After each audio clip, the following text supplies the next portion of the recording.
And we watch Ashley as Ashley watches the clock.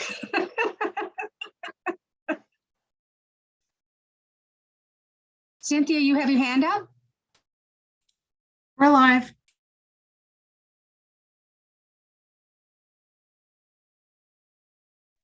Okay, I have 6 o'clock, Mayor Foxton.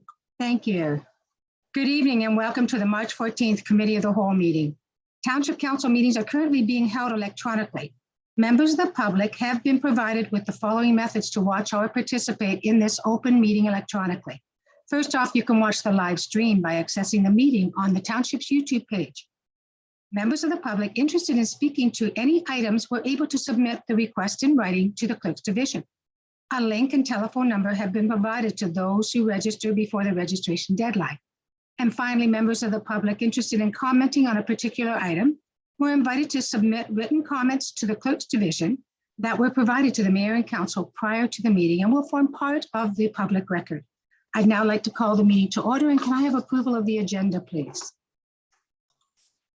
So moved by Councillor Gillespie and seconded by Councillor Osner that Council adopt the March 14th, 2022 Committee of the Whole agenda as presented with the following addendums.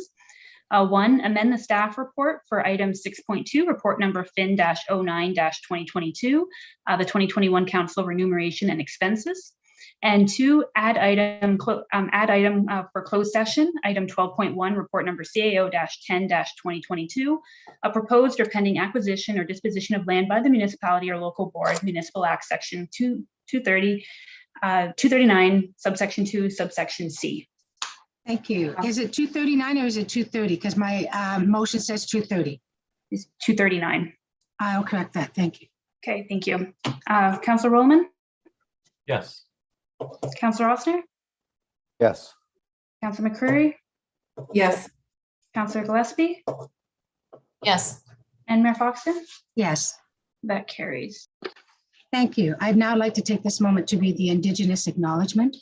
We acknowledge that the land on which we gather today is the traditional territory of the Haudenosaunee, Anishinaabe, and Neutral people. We acknowledge the enduring presence of the Indigenous people with whom we share this land today, their achievements and their contributions to our community. We offer this acknowledgement as an act of reconciliation between Indigenous and non-Indigenous people of Canada. I'd like to pause for a minute as we reflect on that and what it means in reconciliation. And I had the privilege of meeting with Ava Hill, Chief of Six Nations at that time.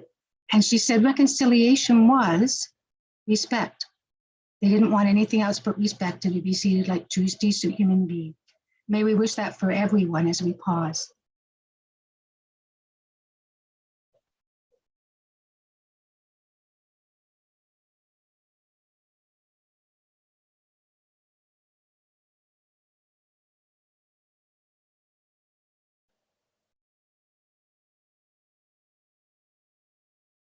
Thank you very much. Is there any disclosure of pecuniary interest or general nature thereof? Seeing none, I'd like a motion to adjourn and sit as Committee of the Whole, please.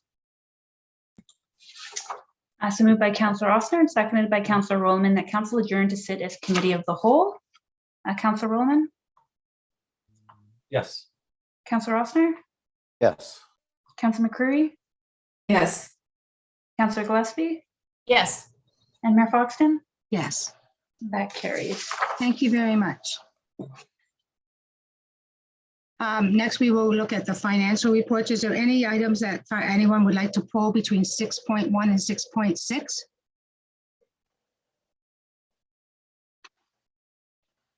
Councillor Osner. Item 6.2. Okay. Councillor Gillespie. 6.3.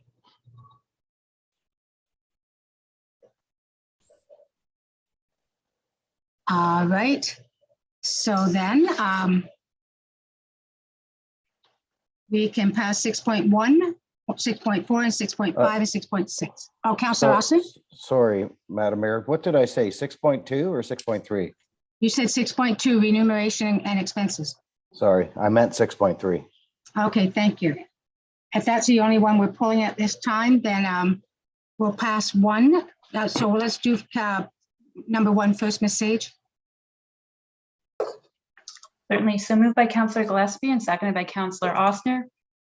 That Committee of the Whole recommend the following items be approved as presented as outlined in the finance function area.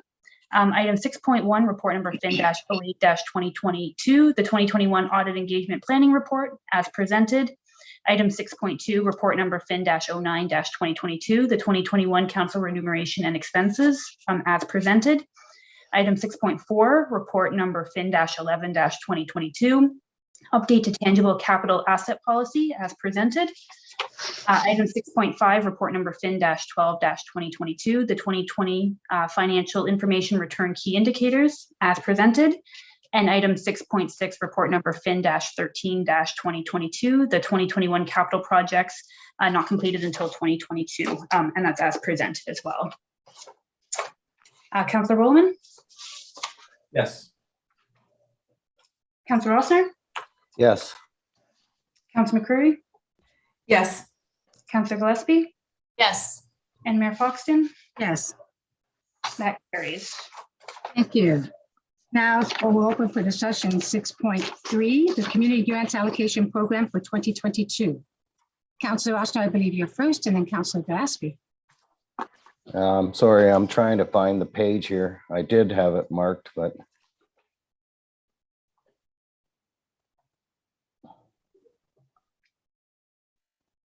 Do you know what page number it is on the report here? Ms. Sage, do you know?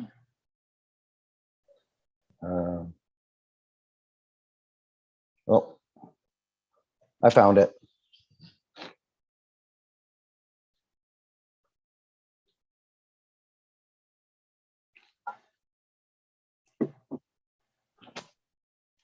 Okay, Councillor Ossner, go ahead. Okay, thank you. I was looking at the grant allocation request for item K, the Air Theater Group. And when I go down to, sorry, I'm working on two iPads here. That's okay. Take your time. Okay, so when I look at the itemization of the Air Theater Group, I'm a little concerned because it appears like they're turning the community hall. They want to turn it into a theater hall, and the grant request. The original request is for 30,000, and now the grant request is for 18,000. So, because it has been changed, what makes up that 18,000? Is it just for rental? Because Who can respond? Who can respond to the breakdown of the grant? Christina, thank you. Go ahead, Christina. So, excuse me. Thank you, Mayor Fox, and through to you, Councillor Ossner. The request was for both a cash donation and then waiving of fees to rent both the Roseville Community Center and the ACC Community Hall. The recommendation coming out of the working group is not to grant the full request, which was the $30,000, but to instead give them a grant of $18,000 that is strictly for the rental fees at our community centers. So the total of the rental fees between the two places is 18. Is this basically what we gave them last year? So last year they came for a shorter period of time in one production, and the rental fees we waived were approximately $7,000. This time they've asked for a longer period. So again, the working committee group suggested that we cap the rental fees at $18,000 that we were willing to waive, and anything they want to rent above that would be charged out at our normal rental fees. Okay, so we're not renovating the hall for them, and we're not displacing any of the other MOUs that we have in there, and in the way of painting. Like, they wanted to paint it black, they wanted ceiling tiles changed, they they wanted, it seems like there was significant amount of renovations, et cetera, that were asked for. So this is what the grant is we're approving tonight, is strictly just rental. It's very similar to last year, but more time, right? Correct. CEO McNeely? Yes, I just want to clarify, there is displacement for 2 weeks, one in the spring, one in the fall, during I'll call it the performance week. So we would have rentals in each of those 2 1-week periods. They would be displayed, those user groups would be displaced during that week as the Air Theater Group does their setup and their final practices or rehearsals leading up to the performances, which extend through the Friday through Sunday window. There is another change versus last year. There are 2 performances this year, one spring, one fall, and they're not doing as many of their practices in the Air Community Center. We encourage the Air Theater Group to look at the Roseville Community Center, and the majority of their practice sessions are going to be held at Roseville. So that's fine. So is the Roseville Community Center too small for them to host their shows there? And if so, because I understood that they thought that the ACC might be too small. Is there a possibility of accommodating them at the NDCC where they can have more room, more options? They also have that bar kitchen there that if they end up selling alcoholic beverages, etc. I was just wondering if that was a thought process at all to accommodate them at the NDCC where we would possibly have more room to accommodate them. So yes, the McNeil Hall is the biggest footprint of our community programming space. And as such, it can hold both a larger audience as well as, I'm going to call it a performance space, albeit at grade. The issue with the NDCC is the acoustics. And council will recall this as being an issue when we've had council meetings. We do have dead spots in McNeil Hall. And I believe the Air Theater Group looked at some of those limitations as part of their evaluation. Certainly the community hall at the ACC has fairly good acoustics. It is a smaller footprint, both in terms of the performance stage, I'll call it the back of house, as well as the accommodations for seating for patrons. But that has been their preferred location. And as I said, so there's 1 week in the spring, 1 week in the fall, where they would occupy that space for their final rehearsals and performances. As it relates to any, I'm going to use the word renovations that were in their letter submission to the township, there has been no funds set aside in our operating or capital budget to undertake any of those types of improvements, like creating coffered ceilings and things like that. You're looking at, obviously a capital spend that has not been either truthed out and or presented to council as part of a budget submission. Okay, thanks. Thank you, Andrew. You're not done yet. Go ahead, Councillor Austin. Yeah, no, I think I'm done. It's just for clarity, I understand now that it's basically the same as it was last year, only they're having 2 performances, not 1. Councillor Gillespie. Thank you, Madam Mayor. I was just concerned that this is eating up a lot of the grant money, nearly half of the grant money. Are they going to expect this every year, do you think? Or are they trying to be self-sufficient at one point in time? Can I step in here, Councillor Gillespie? I apologize for cutting up. I was going to step in and talk about this afterwards. I've been donating to them but they don't promote donations. Most of the theater groups run on donations. So I think they really do have to step up and start promoting the donations. They had a tremendous response to their show. The people love it. And if you ask for donations, I'm sure you get it. And C.O. McNeely, I'm sure you would look wonderful on stage. But so I would hope that this would not be ongoing. I would hope that the public would come up and support them. So this is what you call seed money until they get going.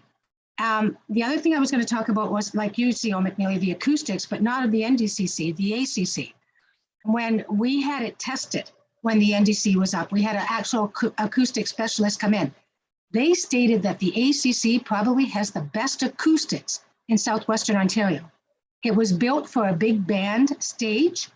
And Councillor Osner, that's why the NDC wouldn't work. They need the stage with the background for the people to come and go and not be seen and stuff. I would hate to do anything to the ceiling or the walls that would affect that acoustics, because it's near perfect what this, I'm sure the report's on file at the office there, Andrew, somewhere. We should really pull that. But it was a great report on the acoustics at the ACC. I really do hope they get the donations going. I know of a ton of people in the community that will donate, and I think that'll alleviate a lot of them coming out for grants. So let's be hopeful for the future. And as we're saying, this is seed money. And we may have to do it next year because it takes a while to get a theater going, but hopefully they'll get more and more funding. Also, there's other grants, and I was going to talk to Diane Barber about that today. The region gives out arts grants. And because it's an up and coming new theater, they probably can apply for funding from the region, and I hope they do. So I'll reach out to Diane Barber and attempt to get her to apply for that as well. So there's several other granting places they can look into as well. Is there any other comments? Can I have the motion then, please, Ms. Sage? And you do not have to read down the breakdown entirely. Okay, so moved by Councillor Rolliman and seconded by Councillor Osner that FIN report number 10-2022 be received, and that's as presented in the staff report. Councillor Rolliman? Yes. Councillor Osner? Yes. Councillor McCreary? Yes. Councillor Gillespie? Yes. And Mayor Foxton?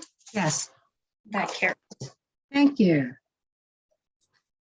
Next is the development services function. Is there any report that anyone would like to pull from that? It's 7.1 there, which is the temporary use recreational trailers and portable storage containers.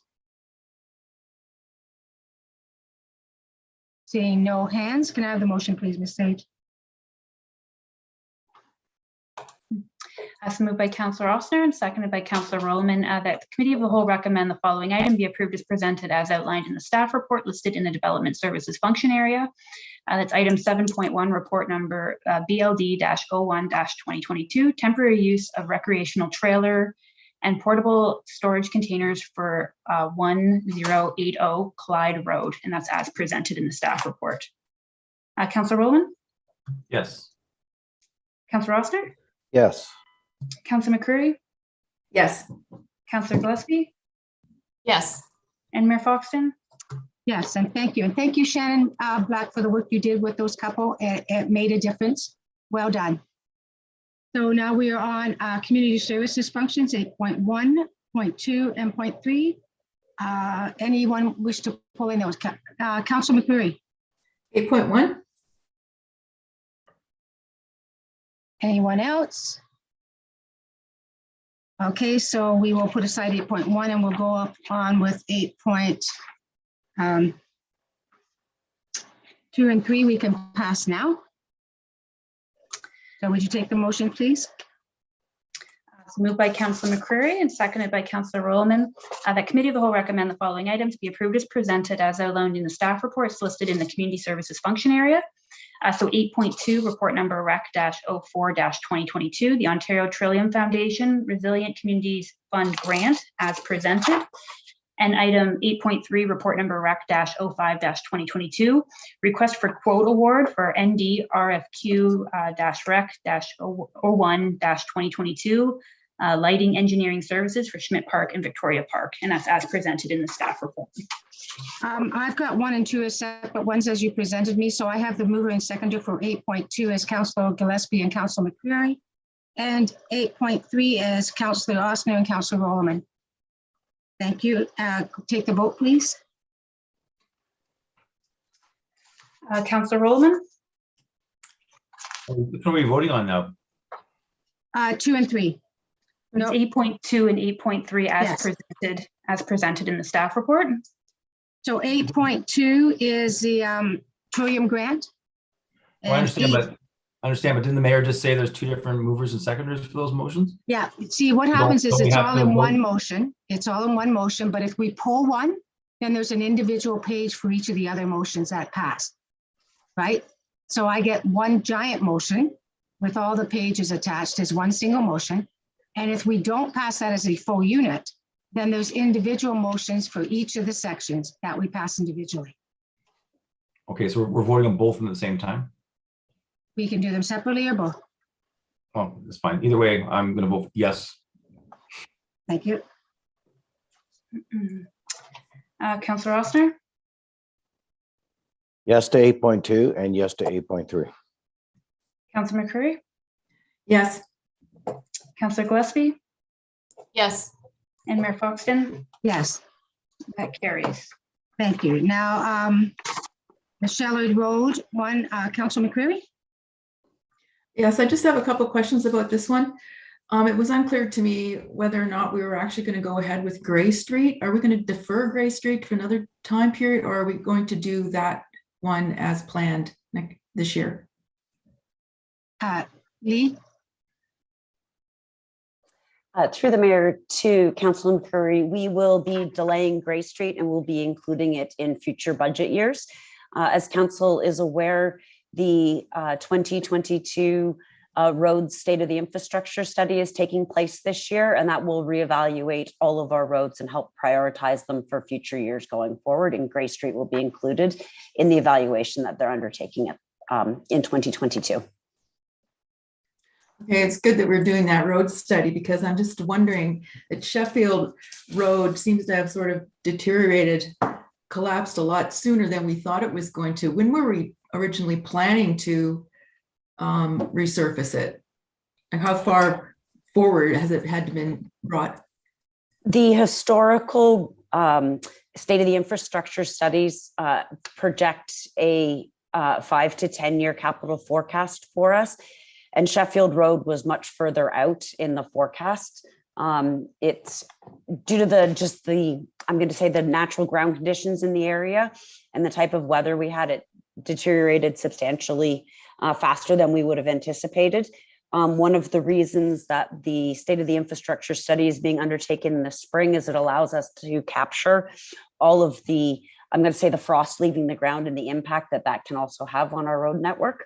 So we'll have a much better picture after this latest study is undertaken about the next 5-year capital forecast. CO McNeely, you had your hand up. Well, Madam Mayor, Ms. Robinson did provide the response. Thank you. No other questions or comments? Oh, go ahead, Councilor McCreary. I'm just glad that this road report is being done this year then, because we wouldn't want to have too many more of these surprises coming up. Yeah, we So did a get a road better- report. We did do a previous road report, and that was based on how we would allocate our roads. We had professionals do it. It was, but this was an interesting situation. Councilor Rollerman. Thank you, Madam Mayor. My question is for Lee Robinson. By removing Gray Street and now adding in Sheffield Road, Gray Street could not have been worth $536,000. So I'm just wondering about the funding of this, how this is working. Through the mayor to Councillor Rollman, you are correct.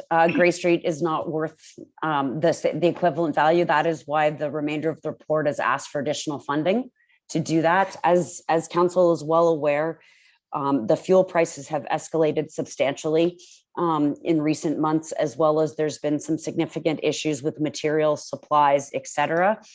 The amount of Gray Street will likely go towards the contingency to deal with the asphalt cement index that is being included in that.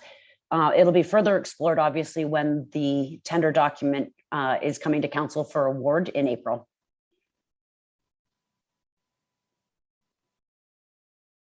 No other questions, Councillor Rowland?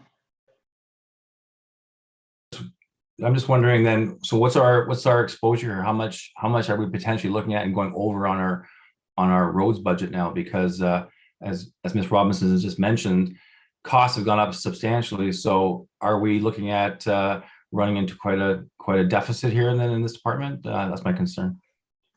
CEO McNeely.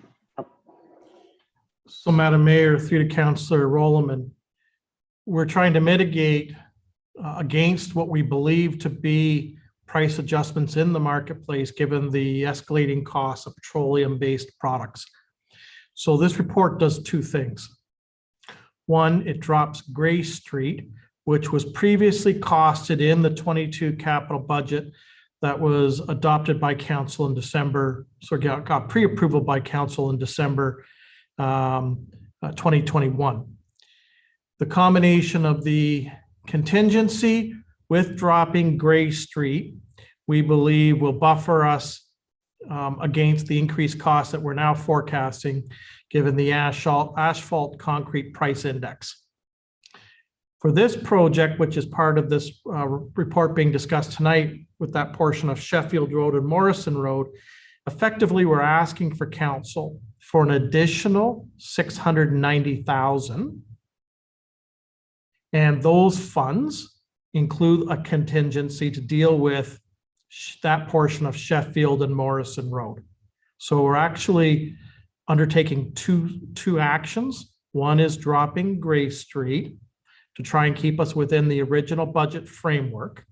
And the other is asking for a new stanchion of approximately $690,000 to deal with the Sheffield Morrison Road link as identified in today's report.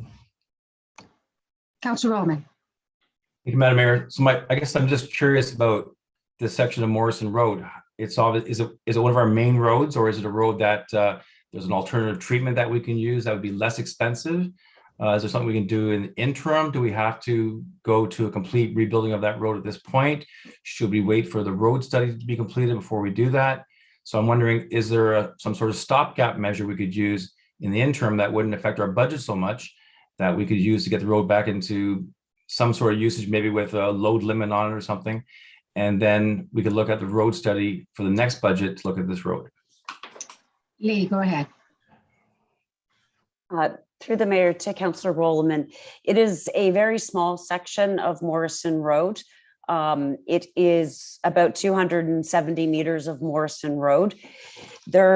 It is in this a similar road base type to what we're experiencing on Sheffield Road. There is a large water course that runs adjacent to it, and the groundwater in that area is what is causing that. If we were to do any type of alternative resurfacing to that area, we would probably be spending about 50% of what it's going to cost us to actually resurface it properly. And it would only last, in my opinion, probably about 4 to 5 years. It seems a little bit like throwing good money after bad. And I didn't wish to make that recommendation, as adding it to the current program would ensure that we don't need to do any additional work in that section of Morrison Road. In addition, part of the work in that area will address, we have a concrete box culvert that is in the area that has not responded very nicely to the frost. This will also allow us to do the appropriate padding to make sure that we don't end up with a hump in the road in that area. CEO McNeely, did you want to respond before I go to Councillor Gillespie? Yes, I just wanted to, if I could, Madam Mayor, just add to what Ms. Robinson has identified.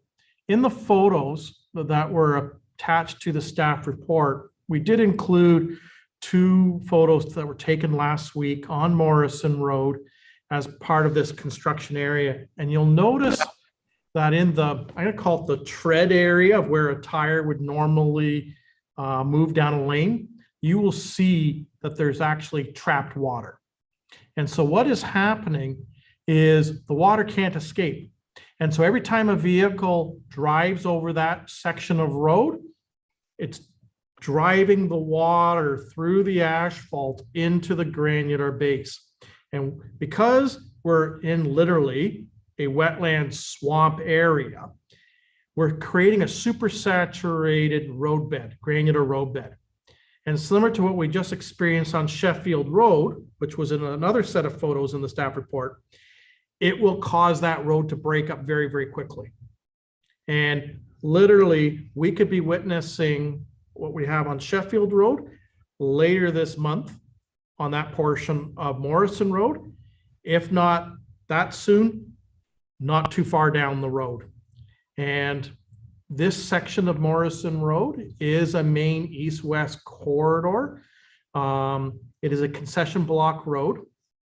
And we have a number of commuter patterns in this immediate area where people are leaving the Morrison area, and they're then turning southerly on Sheffield Road as they're migrating into Hamilton. It is a busy road.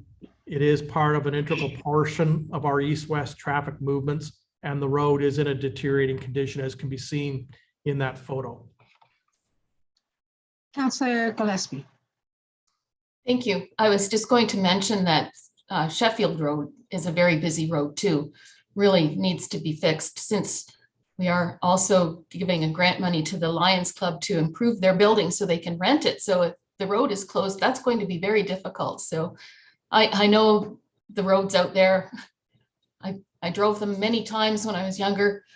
A lot of swamp area, and it is very hard on roads, but I really hope that we can get this accomplished and done this year. And I've had several people comment on the hump on Morrison Road. Can't we fix that hump? Can't we fix that hump? So I'm glad to hear that that is going to be fixed as well. Thanks so much.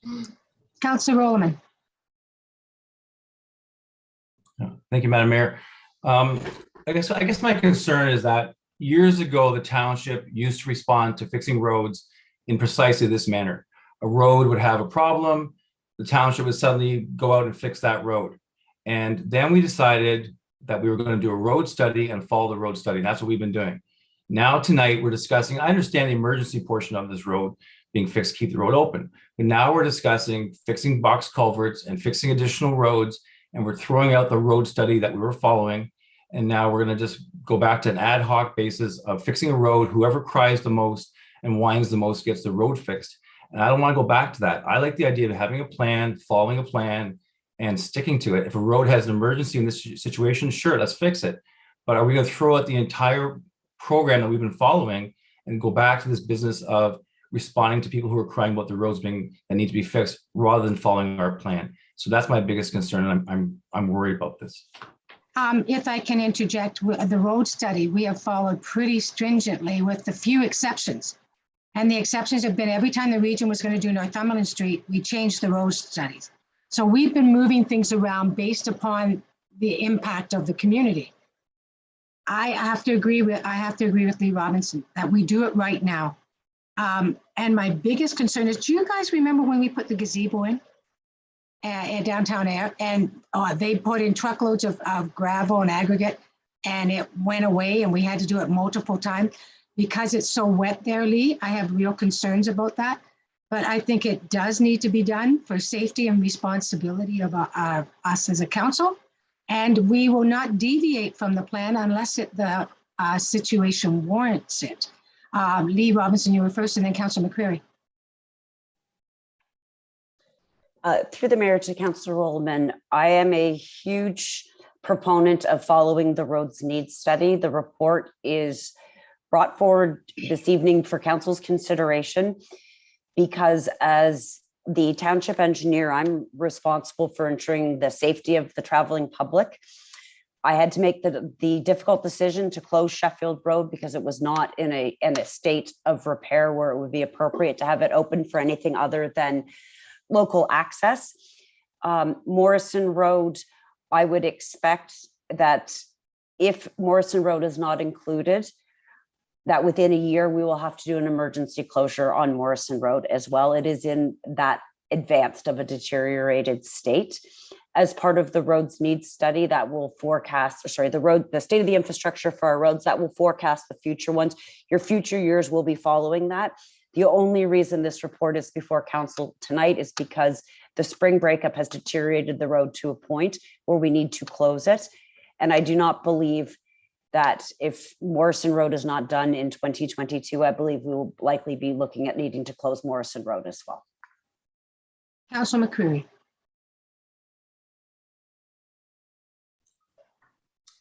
Thank you, Mayor Foxton. I am concerned about the idea that we're only fixing this road because people are complaining or crying. We have a situation where here we have taxpayers that have a road in front of their properties that is not even drivable. So as a council, we certainly have a responsibility. And I think under legislation, I don't know what the law is about road repairs, that we are obligated as a municipality to keep roads in good repair so that they're safe and so that people can drive on them. And if we're in a situation where the road has to be closed and we have to reduce the speed limit, I certainly think it is our obligation to repair it right away. And we shouldn't be looking at these people out in Sheffield Road in the Ward 4 area as getting some kind of special treatment because they are crying. Like, we are obligated to keep that road in good repair and we should be doing it. Councillor Roman. Madam Mayor, I just wanted to respond to what Councillor McCreary just said. There are, as I'm sure you know, Mayor Foxton, there's a number of roads in the Village of Ayr that are in quite bad shape. One is Butte Street, which I think we're finally going to be moving forward on. But to say that this road is, needs to be addressed immediately, there's lots of roads in the Village of Ayr that have been pushed back year after year after year. So, we can put Gray Street aside, fine, but is it going to come back up again? Is it going to be eventually fixed? Are we going to look at some of these side roads in the Village of Ayr that have been ignored for years? So that's my concern. I'm not saying it's anything against, Sheffield Road or Morrison Road. I'm just saying, let's look at the whole picture and make sure we're not start playing this game of moving things around and omitting certain roads. And I agree, and that's why I agree with the expertise of Lee Robinson, who is an engineer and knows their stuff pretty well. And not only that, but updating our needs road study, which needs to be done. Excuse me. Are there any further questions or comments? Can you read the motion in its entirety, please, Ms. Sage? Certainly. So moved by Councillor Gillespie and seconded by Councillor Osner that PW report number 01-2022 be received and that council approve the inclusion of Sheffield Road between 1477 Sheffield Road and Morrison Road in the 2022 road resurfacing program at a cost of $536,000, and that council approve the inclusion of Morrison Road from the intersection of Morrison Road to Sheffield Westerly for approximately 275 meters at a cost of $110,000, and that a project contingency of $54,000 net of HST rebate be established, and that Gray Street be removed from the 2022 road resurfacing program, and that council approve the allocation of $250,000 from the gas tax reserve and $450,000 from the gravel reserve to address the funding deficiency. Councillor Rowland? No. Councillor Osner? Yes. Councillor McCreary? Yes. Councillor Gillespie? Yes. And Mayor Foxton? Yes. That carries. Thank you very much, everyone. Now we are down to protective services, governance and protective services, 9.1 to 9.5. Would anything like to be pulled there? Councillor Osner. I just have a very quick question about 9.1. I just wanted clarification. Okay, so do we want to ask the question first, so then we don't have to pull the whole thing? So go Yeah. ahead. Yeah, so basically it was when it, I just wanted to refresh my memory of what we had discussed last time. So when it shows that, one food truck is allowed at Victoria Park, one food truck's allowed. If we have an event and we need multiple food trucks, we can apply for multiple food trucks, correct? Yeah, I didn't want to limit it to just one, just in case, like the Canada Day event that we had up at Schmidt Park, it'd be nice to have 3 or 4 food trucks up there, not just one that the lineup is too far. That was just the clarification. I thought that's what it was. I just didn't read it. Yes, and verbally, please expand CEO McNeely so that people don't see the head nodding only. So Madam Mayor, through to Councillor Oster, yes, you're correct. So what the food bylaw as amended would read basically allows a certain number as of right at various township parks across all of North Dumfries. At a time of a special event, let's just use Canada Day as an example, we would actually go to council and say, associated with this singular event, we anticipate X number of people, and we ask for 3. It would be an adjustment on a site-specific basis for a short duration period. Okay, thank you. I just wanted that clarification. Councillor Rowland. Thank you, Madam Mayor. I just had a question about 9.5. So I wanted to ask some questions about staff about the technology ahead. involved. I'm just curious if, I know with Zoom, if you have a meeting with people in the same room, quite often you get a lot of feedback. So talking about us being all on our laptops together, so how would that work? Will we have a lot of issues with people, like a lot of feedback issues? I know I've had lots of meetings, so I'm wondering what steps are we going to take to stop that from happening? Christine Bronx, please. Thank you, Madam Mayor. The answer to your question, Councillor Rollman, is only one computer can join with computer audio. Everyone else has to leave their computer audio off, and that prevents the feedback issue. We did, in fact, test it with multiple computers in the room and then called someone who was working from home, and there was no feedback issues. If I may, that's exactly how the region does it as well now. They have a few members of council there.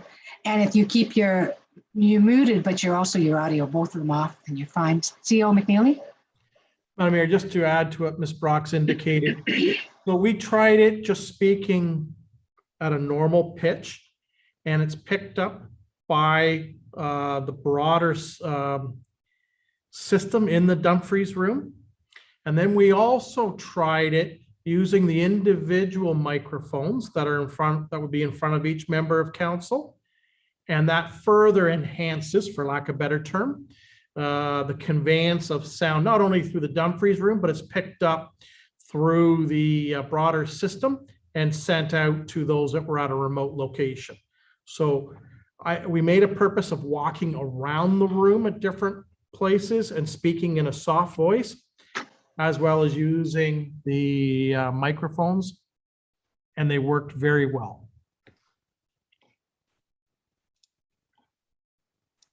Thank you. CEO McNeely, you're done? Can I have the motion, please, Ms. Sage? And you do not have to read it in its entirety. So moved by Councillor Oster and seconded by Councillor Gillespie, that Committee of the Whole recommend the following items be approved as presented as outlined in the staff reports listed in the Governance Services.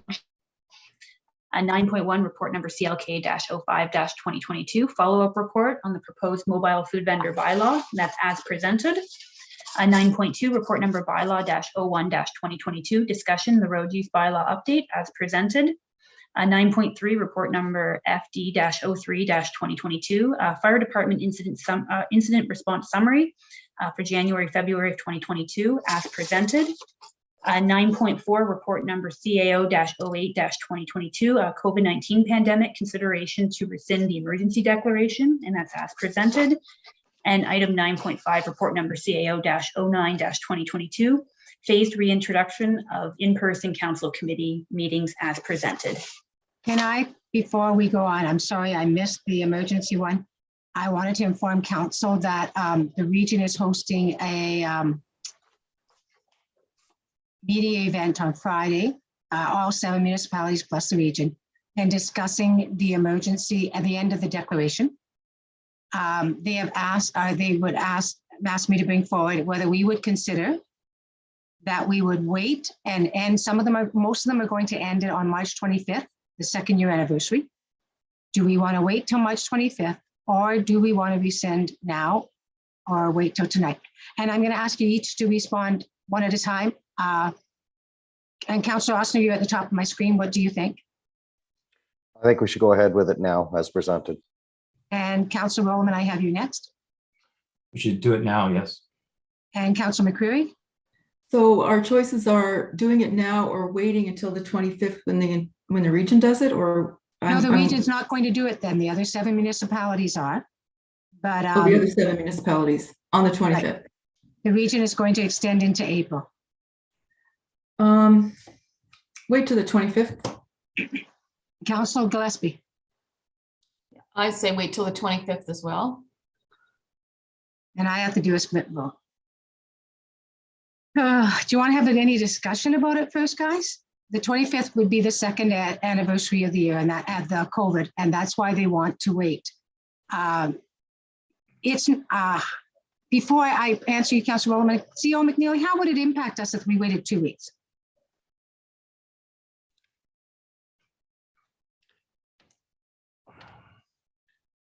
The delay isn't going to impact us as a corporation. It's more that there were criterion. We have met the criterion. We really shouldn't have an emergency declaration if we don't feel it's warranted. And that's more just the optics. You know, it's a heavy piece of legislation. We've gone through the screening. We do not need it in place to respond to the pandemic or respond with normal business activities of the corporation. And it's on that basis that the Emergency Operations Center Management Team has submitted this report to Township Council. I'm not sure what the other municipalities are doing. I know a couple have signaled that they may repeal on the 25th, but I don't know if that's uniformly taken across all of the 7 area municipalities. This was brought up at the pandemic control group, and they were some of them were quite hostile with me because I had stated this. Although they all 7 municipalities admitted that they met the criteria for ending the pandemic. So they just wanted to mark it as on the anniversary date. Councillor Gillespie. So thank you.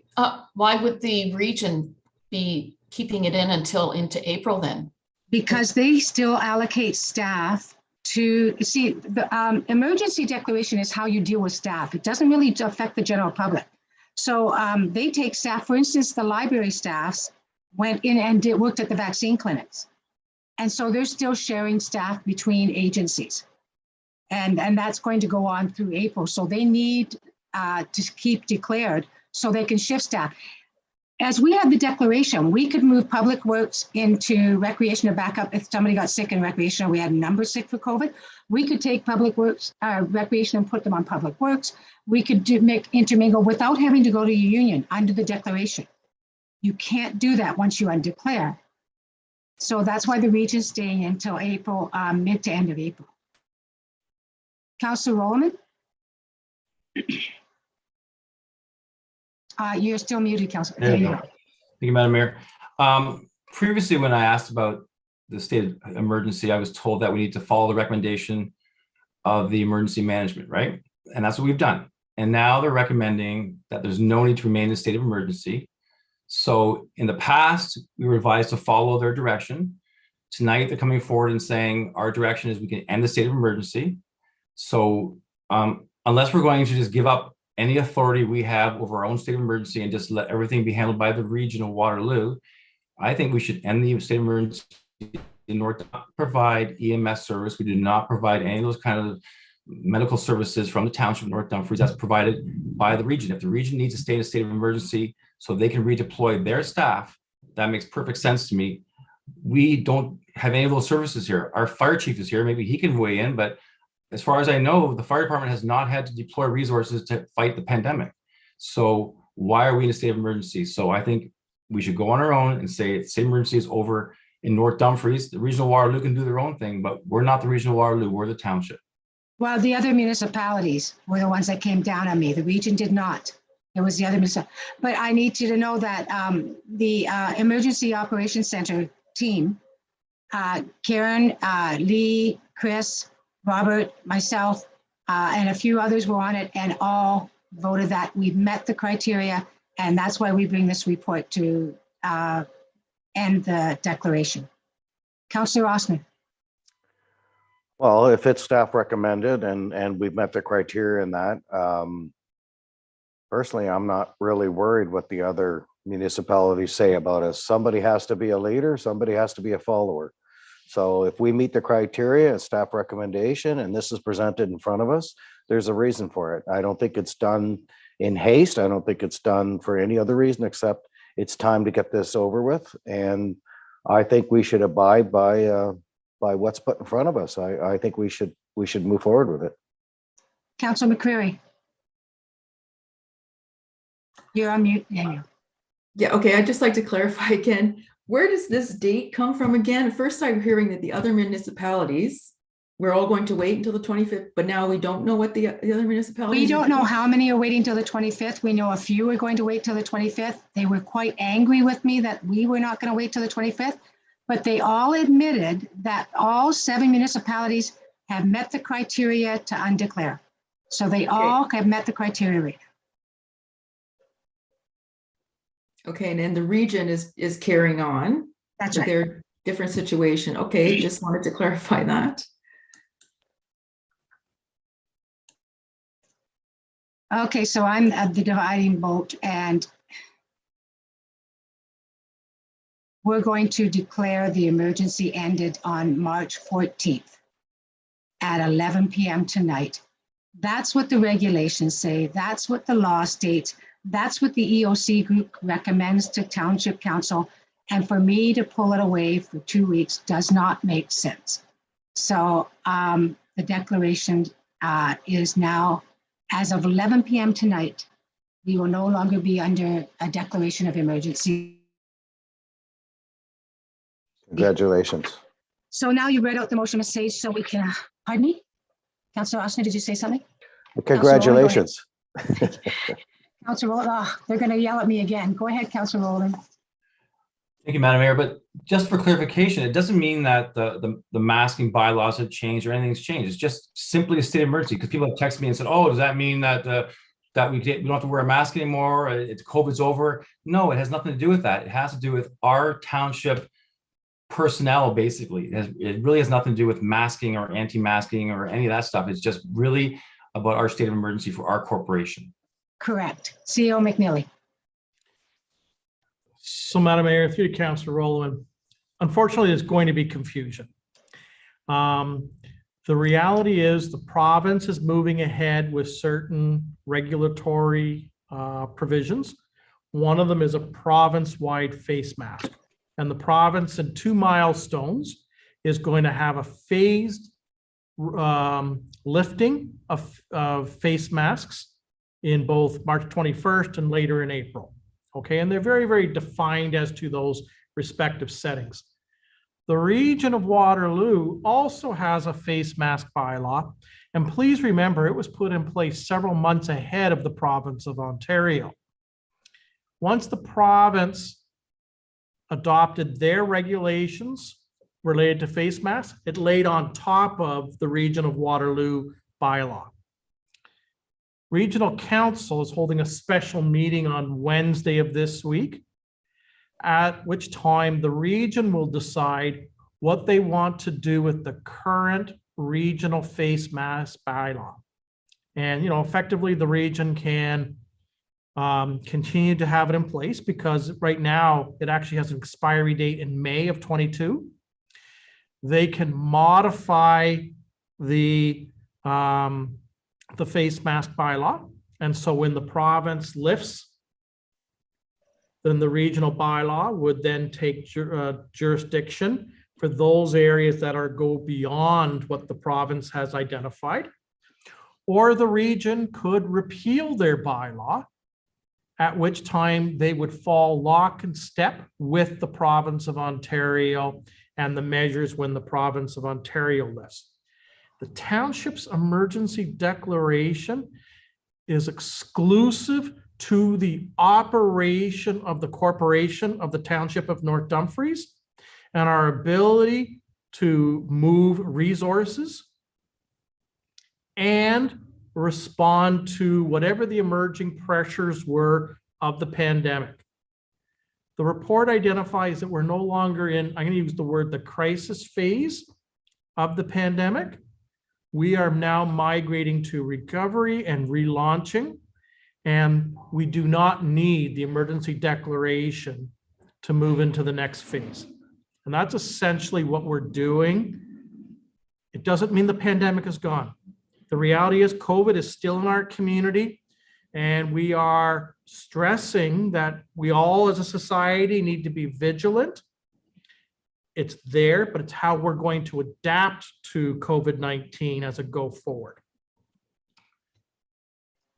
Thank you, CEO McNeely. And that's exactly right. And if you could reiterate those words to anybody that asks you, that COVID is still here. Now we're learning to live with COVID, just like we live with the flu. So the motion, Ms. Sage, sorry to interrupt, but you already read through it. So if you can just get that vote. Certainly, yes. So that was just, so that was moved by Councillor Ossner, seconded by Councillor Gillespie. And that is for Committee of the Whole to approve as presented. That's items 9.19 through to 9.5 as presented in the staff report. Councillor Rollman? Yes. Councillor Ossner? Yes. Councillor McCreary? Yes. Councillor Gillespie? Yes. And Mayor Foxton? Yes. That carries. And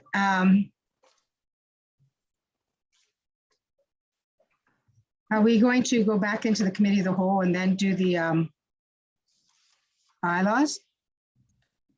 That's correct. We'll rise from Committee of the Whole, and then we do have council approving some of the staff reports presented Right. this evening. Can I have that motion, please? So moved by Councillor McCreary and seconded by Councillor Gillespie that Committee of the Whole is hereby adjourned and the council meeting be called back to order. Councillor Rollman, Yes. Councillor Ossner, Yes.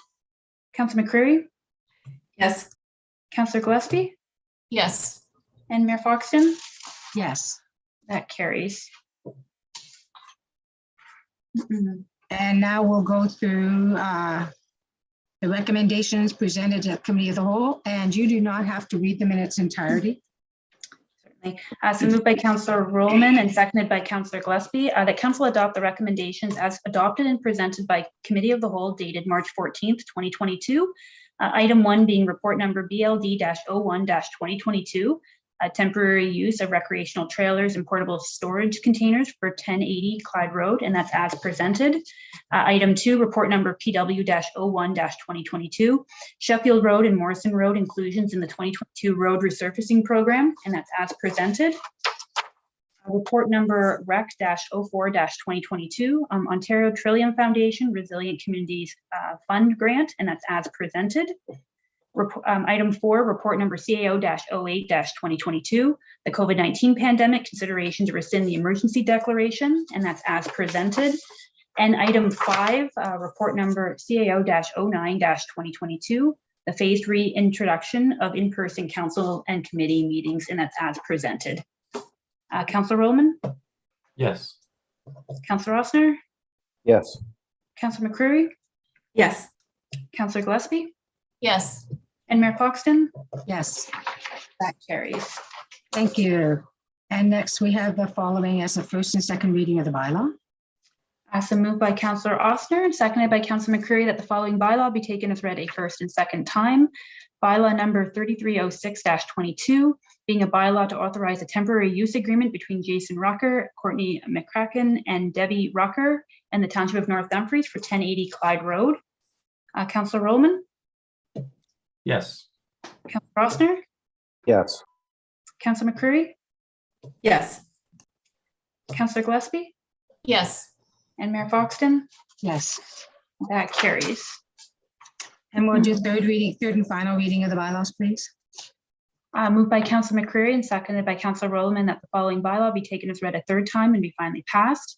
Bylaw number 3306-22, being a bylaw to authorize a temporary use agreement between Jason Rucker, Courtney McCracken, and Debbie Rucker and the Township of North Dumfries for 1080 Clyde Road. Councillor Rollman, Yes. Councillor Ossner, Yes. Councillor McCreary, Yes. Councillor Gillespie, Yes. and Mayor Foxton. Yes, That carries. Thank you. And now we will move into closed session, and you couldn't have timed it better. Didn't you say 7 o'clock closed? Moved by Councillor Rollman and seconded by Councillor Gillespie, that council move into a closed meeting session at 7 p.m. under the Municipal Act, Section 239, subsection 2, subsection C, to discuss 1, report number CAO-10-2022, a proposed or pending acquisition or disposition of land by the municipality or local board, Municipal Act, Section 239, subsection 2, subsection C. Councillor Rollman, Yes. Councillor Rossner, Yes. Councillor McCreary, Yes. Councillor Gillespie, Yes. and Mayor Foxton. Yes. That carries. And I will